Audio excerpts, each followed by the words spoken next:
This is the Leo Climaco podcast. Why? Why do all this? So the different seasons of life which led me to do different things, like pretty much anyone, right? Right. The first driver in life was I grew up in a household of 23 people in India. 23 people. Yeah, you know, grandparents, everybody Yes, lived together. And yes. my parents didn't have 22 children. No, that was not how it happened. It was my grandparents, our uncles, cousins, everybody lived together. Got it. And so the first season of my life was all about saying, I need to get out of this situation. I mean, I love the people around me, but it is not comfortable. Yes. It is not convenient. And I like space, generally. Right. So I was like... How many no, bathrooms? One bathroom for every 4 or 5 people, I would say. Okay. Yeah, approximately. So we were Yeah, okay, yeah, but yeah. not... like we were still sharing a lot of space. Right. There was no space really Right. for anyone. No breathing room. No breathing room. Like nobody had a room. Let's just say that way. You know, you had rooms and everybody shared. So anyway, so that was my first, you can say, iteration. So why start was because I needed to get out of that, and that led me to make certain decisions in life very early on that were driven towards creating abundance. That was mostly unconventional because the conventional paths didn't really fit the style that I wanted to live in life. Like the conventional model was become an engineer, become a doctor, become an accountant. Right. And I was a decent student. I was like a A-, let's just say. And I could have become an engineer, but the more I talked to engineers and the more I learned of what they actually do, at least the ones I was talking to, Right. the less motivated I was to do it. I was like, it's not, I can make the money, but it's not going to be fun at all. Right. Or it's not going to be something that I can do for a long time. It's too technical, It's right? too- You have to love that technicality of it. No, so No? technical I love. Okay. I love physics. I love chemistry. I love all of that. So that I'm down for. Got it. What I didn't love was when you become a software engineer. At least at that time, it might have changed now. So I'm not saying it's true now, but at that time, if you became an engineer, your first 5 or 7 years were you testing for bugs. And bug testing is Debugging. the most mundane, boring. Just not a fun thing to do. Right. You're a small cog in a really large wheel. You're not really expressing creativity, Right. at least at that time. Right. So my understanding was this is not going to be interesting like how studying physics is. For sure. Or chemistry is, or computers is, or coding is overall. I like all of that, or I liked all of that. But I didn't like what the role of an engineer was. So I was like, that's not going to be my thing. Right. And so early on, I started making some decisions to learn skills that were not conventional.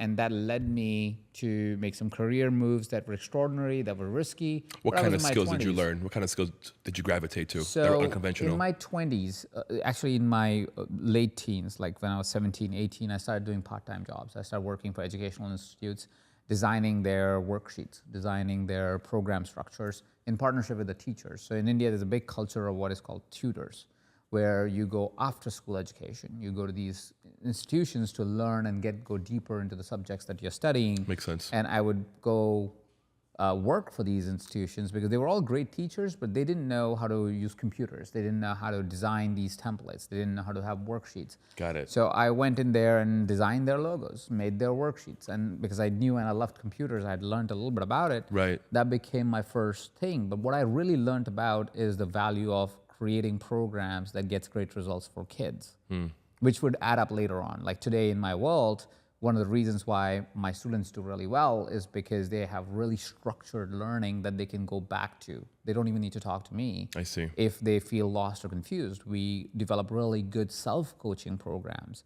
where people can coach themselves out of a situation. When they're learning how to coach, they're also learning how to self-coach, which allows them to be able to be really powerful coaches for Right. themselves while being great for the world outside of them. So, but that I couldn't have foreseen that, right? That was just something I was like, I'm going to just acquire what seems right for now because I need to make Right. money. And I don't have a path. I don't have a model. Nobody's a model around me. And my father was an entrepreneur. He was a businessman, but not a successful one. Clearly, I mean, I was living in a house with 23 people. He didn't figure out how the money part of it. So that was, let's say, for example, an early out of the realm scale. I joined a student fraternity, which was uncommon in India. It's very common here, but it's uncommon in India, which allowed us to interact with internationals. which allowed us to go interact with companies and nonprofits, because we would place internationals in those companies or take Indians and get them placed outside for cultural integration. Cool. And not necessarily through companies, but through Right. but the real point was cultural understanding of different parts of the world, which gave me an understanding of the world, of how human beings are everywhere. Right. Again, couldn't have connected those dots at that time, but now I go, well, that's why I am very comfortable with any culture, really, and I have a sense of kindness and understanding for any culture from anywhere in the world. Human empathy, right? Human empathy, overall understanding of human beings was developed at that time because I realized all humans really are kind of same, like essentially at the core of it all. For sure. And that love is the way. And that led me to join a media company. I was always interested in media and I was always interested in education, but I didn't connect the dots. Got it. So then I joined a media company because that was my desire. In India. In India, back in India, yeah. And that taught me about sales because I got hired for a sales position and I aced it really quickly, mostly because I found a unique way to sell things. Most of the media companies at that time was selling, here's a newspaper, here's space in newspaper, let me sell you this. Right. This media company that I was hired for had newspaper, radio, TV, cable network, a bunch of things that they had, and I would say, buy all of it and here's a discount for it, right? So I was selling what is called a multimedia package.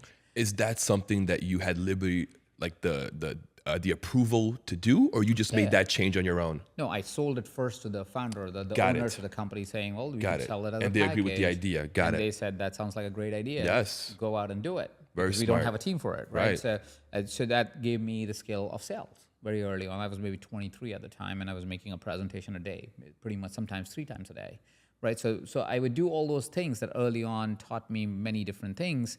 And coincidentally, while I was doing the sales job, one thing that I stumbled upon was that we should do something on internet. Like this one company was also Right. not really doing anything on internet, and India was just picking up the wave. This was 2007, around 2007. It was right before the crash. And so India was kind of picking up the internet thing, but we didn't really know what to do with it. I kind of sold this idea again to the owners of this newspaper or media company, and I said we should have something. We built a social network at the time. We didn't know about the existence of Facebook, which is kind of, now that you think about it, you're like kind of dumb because Facebook was already Right. a big deal in US, but we just sure. didn't think of it. Yeah. And we didn't think of it that will come to India so fast. And so whatever, we started the social network 2008 starting, I think around that time, Facebook becomes a big deal in India. That's crazy. We stand no chance. We're not technically savvy. We were not ready for it. We were nowhere close. So kind of was about to abandon that project. But what I learned in that journey was that there is something about internet that we should be more careful of. Yeah. Because we are spending way too much time on it. Like I was spending too much time on it. Still am. And none of us, and none of us really had skills at that time of how things work here. Like we just thought it was just these big software companies that Right. can do, or you have to build platforms. But you should at least pat yourself on the back because your finger was on the pulse. Yeah, I do. I mean, yeah. I'm awesome. I'm not doubting that. but I'm just saying that that's if you were asking, hey, what were you trying? Well, I was Right. trying everything. And wherever I felt like, well, that seems like it has something. So I went and I sent text messages to all my friends saying, hey, I'm looking for any company that is willing to train me on internet because there's nothing in India really, and or even in India if there is somebody doing it. Right. One of my friends was in Malaysia at the time, and he said, hey, listen, there's this little company here. It says maybe like 10 employees, but what they have is a great culture. They have a great time. They are in the internet business. I don't understand what the hell they do, but apparently they do well enough. And Quick they're question. looking for interns. When you say internet, do you mean like Anything internet. Anything, Online marketing, everything. social media, SEO. Got I it. didn't know anything. And I Got just it. knew the terms at that point. I just didn't know anything.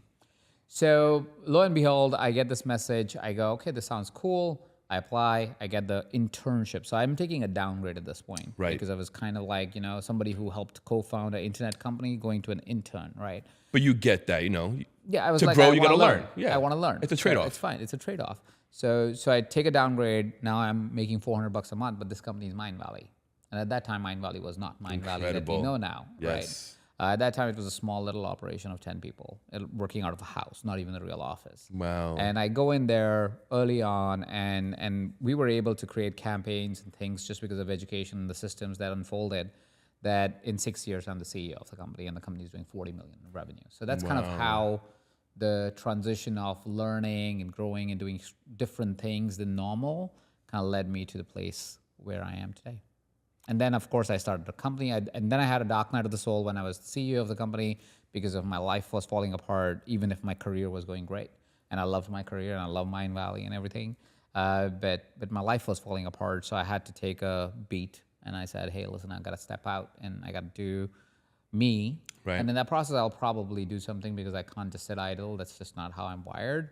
And so I decided to do what I thought was most meaningful at the time, which was to support coaches because they were supporting me. So like this is my contribution back to people who are kind of saving me in a way, you can say.